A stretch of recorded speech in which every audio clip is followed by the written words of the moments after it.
CSS를 지배하는 두 가지 중요한 토대가 있습니다. 첫 번째, 효과. 두 번째, 선택자. 그 중에서 여러분이 이전 시간에 효과에 대한 중요한 토대를 닦았고요.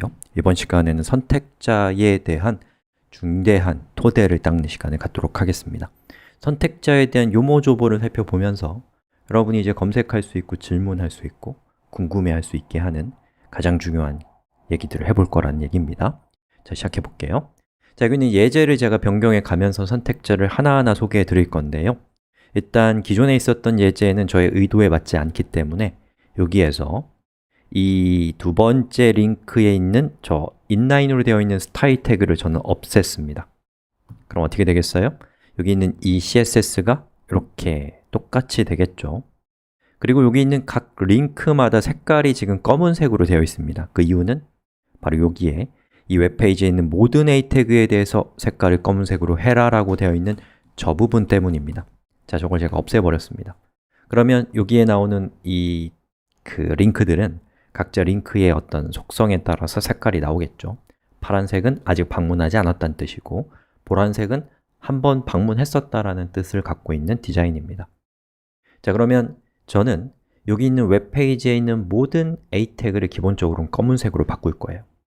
그 다음에 사용자가 방문한 적이 있었던 페이지인 HTML과 CSS는 회색으로 바꾸고 싶습니다. 회색. 그 다음에 현재 사용자가 머물고 있는 이 CSS라고 하는 저 링크는 현재 방문하고 있다는 뜻에서 빨간색으로 표시하고 싶은 상태예요. 제 말이 무슨 말인지 아시겠나요? 모든 링크는 기본적으로 검은색, 그리고 사용자가 방문했던 이 각각의 글들은 회색, 그리고 현재 페이지는 빨간색으로 하겠다라는 겁니다. 자, 그걸 하기 위한 첫 번째 단계는 이 웹페이지에 있는 모든 A 태그의 컬러를 블랙으로 이렇게 지정하면 되겠죠. 자, 그리고 리로드를 해봅시다. 짜잔, 이렇게 됩니다. 이거 우리가 배웠던 내용입니다. 자, 그러면 이 중에서 우리는 현재 머물고 있는 페이지가 저 CSS란 말이에요. 그러면 이 CSS 페이지 이전에 있었던 HTML과 현재 페이지인 CSS를 일단 회색으로 처리해서 사용자에게 어떤 정보를 주고 싶은 거예요. 지금까지 봤던 페이지에 대한 정보. 자, 이것은 우리가 지금까지 배운 범위에서는 여러분이 이렇게 처리했어야 됩니다. 자, 여기에서 스타일 태그를 인라인으로 적는 거죠. 컬러를 그레이라고 이렇게 주고요.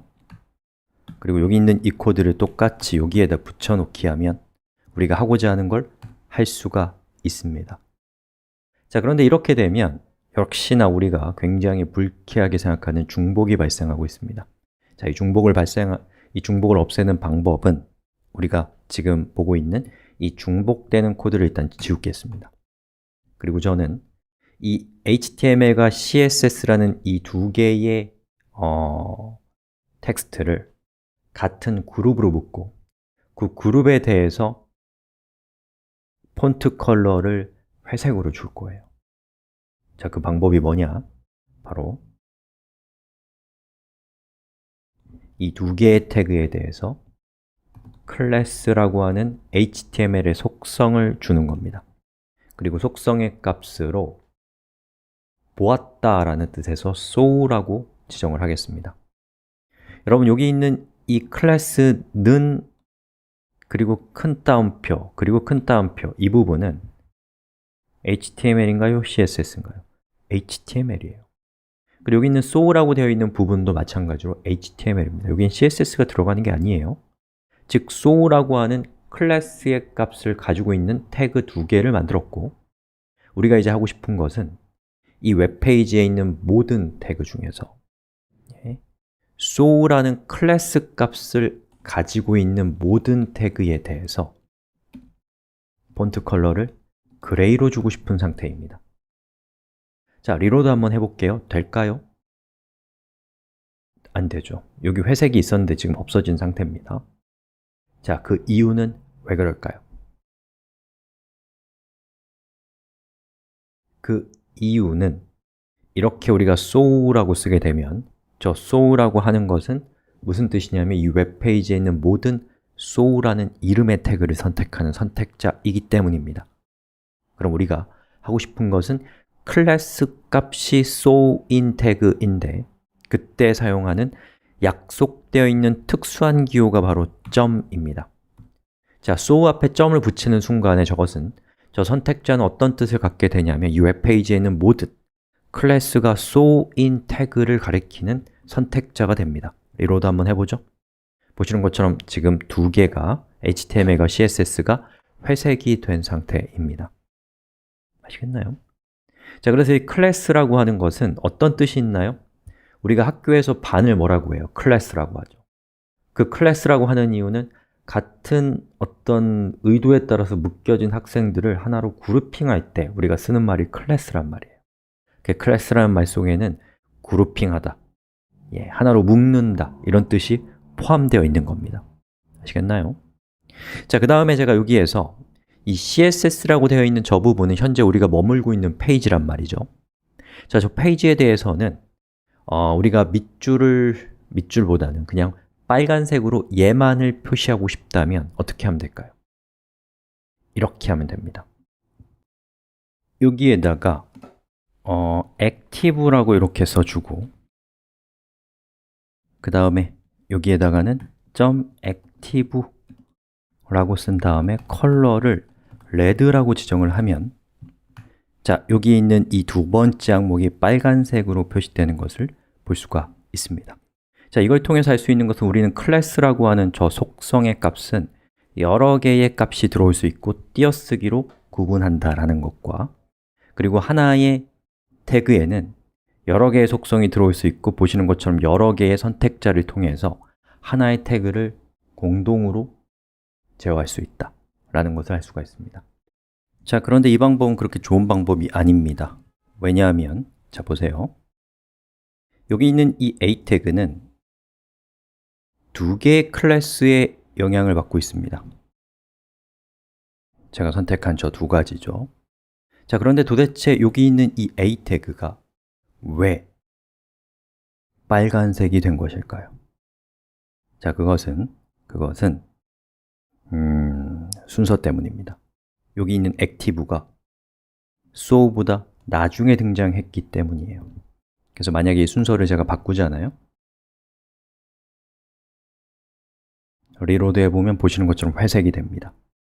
즉, 보다 가까이에 있는 명령이 더 큰 영향력을 갖는다 라는 얘기입니다. 말하자면 권력이 같으면 가장 최근에 명령한 사람 말을 들어야죠. 자, 그래서 좀 더 우선순위가 높은 것을 사용할 필요가 있어요. 그것이 뭐냐면 ID 선택자입니다. 자, 제가 여기에다가 id는 땡땡 그리고 여기 있는 active를 컷해서 id로 갖다 놨습니다. 그리고 제가 지금부터 하고 싶은 것은 이 웹페이지에 있는 id 값이 active인 태그를 선택하려고 해요. 자, 그럼 요거를 어떻게 바꾸면 되냐면 앞에다가 샵을 붙이면 보시는 것처럼 샵 active가 .so보다 뒤에 등장했음에도 불구하고 리로드를 했을 때 붉은색이 되는 것을 볼 수가 있습니다. 즉, id 선택자와 클래스 선택자가 붙으면 id 선택자가 이긴다 라는 것과 제가 직접적으로 설명드리진 않았지만 클래스 선택자와 여기 있는 요 태그 선택자가 붙으면 클래스 선택자가 이긴다 라는 겁니다. 자, 이거 한번 제가 컷해서 제 밑으로 한번 가져와 볼까요? 자, 보시는 것처럼 변화가 없습니다. 왜요? 왜냐하면 태그 선택자가 제일 약하거든요. 그 다음 강한 건 클래스 선택자, 그 다음에 강한 건 ID 선택자, 그리고 이것들이 전부 다 똑같은 형태의 선택자다. 예를 들어 전부 다 클래스 선택자라고 한다면 가장 마지막에 등장하는 선택자가 우선순위가 높다 라는 것을 여러분이 아시면 되겠습니다. 자, 그런데 이것을 여러분이 외우려고 하면 돌아서면 까먹게 되어 있습니다. 왜냐하면 헷갈려요. 근데 여러분이 이 원리를 이해하면 까먹지 않습니다. 자, 왜? 이게 중요합니다. 왜 태그 선택자와 클래스 선택자와 ID 선택자가 있다면 ID 선택자가 제일 강하고 그 다음에 클래스 선택자이고 그 다음에 태그 선택자인가? 라고 하는 의문을 가져야 됩니다. 왜 그러냐면 보세요. id 선택자 있죠? 여기 있는 이 id 값입니다. 저 id 선택자의 값이 액티브인 태그가 이 웹페이지에서 한 번만 등장하면 그 다음에 저 액티브라고 하는 값은 쓰면 안 됩니다. 써도 웹페이지가 동작하지 않지만 쓰지 말라고 되어 있습니다. 즉, id의 값은 단 한 번만 등장해야 된다는 얘기예요. 여러분 생각해 보세요. 여러분이 학교에서 id 카드가 뭐나요? 또는 여러분의 학교에서의 id는 학번입니다. 그리고 그 국가에서는 대한민국 같은 경우는 주민등록번호가 있습니다. 이것의 핵심은 id고 id의 핵심은 중복돼서는 안 된다입니다. 즉, 액티브를 썼기 때문에 다른 데서는 id 값이 액티브가 나오면 안 됩니다. 이 문서에서는. 즉, 유일무이한 값이라는 거죠. 자, 그렇다면 이 웹페이지에 있는 모든 a 태그를 가리키는 저 선택자와 이 웹페이지에서 id 값이 액티브인 태그만을 가리키는 저 선택자 중에서 뭐가 더 포괄적이고 뭐가 더 구체적인가요? 여기 있는 태그 선택자가 여기 있는 id 선택자보다 훨씬 더 포괄적입니다. 그래서 이 CSS를 만든 사람들은 좀 더 포괄적인 것이, 다시요, 좀 더 구체적인 것이 포괄적인 것보다 우선순위를 높였어요. 왜 그러냐면 그래야지만 이렇게 태그 선택자를 통해서 전체적인 태그의 디자인을 쭉 해내고 그 중에 예외적인 것들의 id를 딱딱딱딱 찍어가면서 id 선택자를 통해서 예외를 두는 것이 아무래도 디자인하고 코딩하는 데 훨씬 더 효율적이기 때문입니다. 그리고 여기 보시는 것처럼 태그 선택자와 그 id 선택자 사이에 누가 있어요? 클래스 선택자라고 하는 중간 정도의 우선순위가 있는 선택자가 있는 겁니다.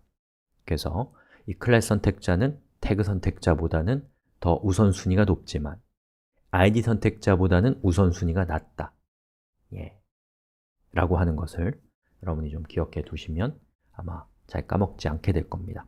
자, 이렇게 해서 지금까지 우리가 그 선택자라고 하는 매우 중요한 주제에 대한 얘기를 해봤는데요. 여러분 여기까지 했으면 이제 이걸 할 수 있습니다.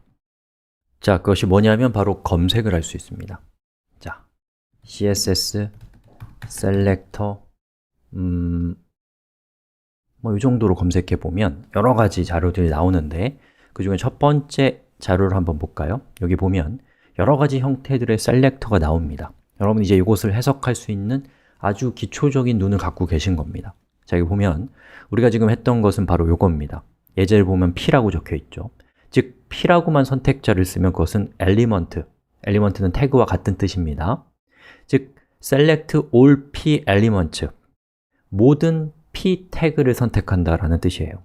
그리고 우리가 id 선택자를 봤죠? select the element with id first name, 이렇게 쓰면 id 값이 first name인 태그를 선택한다 라고 되어 있습니다.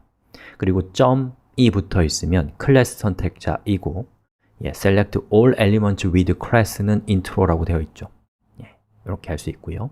그리고 그 외에도 여러 가지 형태의 선택자들이 있고 이러한 선택자들을 조합해서 여러분은 자기가 원하는 효과를 아주 정교하게 어떠한 태그에 타겟팅할 수 있고 그걸 통해서 여러분이 작성하는 코드의 양을 획기적으로 줄일 수 있고 동시에 어떤 한 부분만 수정하면 나머지가 동시에 바뀌는 굉장히 똑똑한 코드를 짤 수 있는 그런 토대가 마련이 되는 겁니다. 자, 그럼 이렇게 해서 우리가 선택자까지 살펴봤고요. 자, 이제부터는 여러분이 중요한 토대를 이제 닦았어요. 효과와 또 선택자라고 하는 양대축에 대한 정말 중요한 얘기를 했기 때문에 이 다음 시간부터는 우리가 이론적인 얘기는 좀 접어두고 이 왼쪽에 있는 웹페이지를 CSS로 디자인해 나가면서 굉장히 중요한 개념들을 살펴보면서 자연스럽게 CSS에 익숙해지고 CSS에 있어서 가장 중요한 원칙들에 대해서 익숙해지는 시간을 갖도록 하겠습니다.